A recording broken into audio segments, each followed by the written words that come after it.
single po ako at may adopted child. Pero di pa legally adopted. Iniwan lang po yung bata sa akin.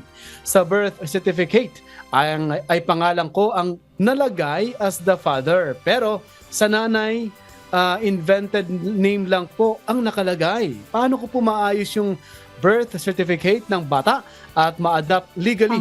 Kailangan ko na po ba ng abogado? Attorney. Ang complicated ng question. Wait. Single siya, tapos siya yung nakapangalan na tatay, pero ang nanay, Yes. hindi totoo. Oh my God, very complicated. So sa pinaka-last question, kailangan ko po ba ng abogado? Yes. Kailangan mo to ng abogado. Pero base sa mga facts na binigay mo ngayon, Megan, kailangan before siya ma-legally adopt, dapat talaga dumaan sa proseso.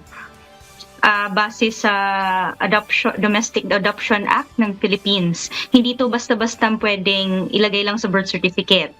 Although, marami po tayong alam na kaso na ganito yung ginagawa. Medyo iniiba lang yung mga entries sa PSA certificate.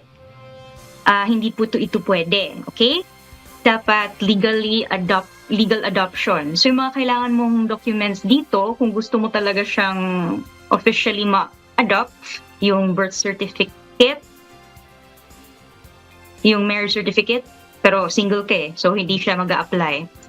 Kung alam mo kung saan yung magulang, depende na to sa hihihingi ng court.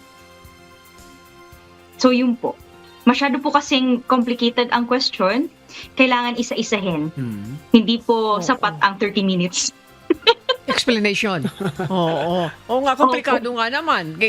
Inimbento yung nanay, di ba? Sabi ni attorney, bago maging legally adopted, mayroon proseso na pagdadaanan. So that's the problem. Complicated po ito. You need a lawyer.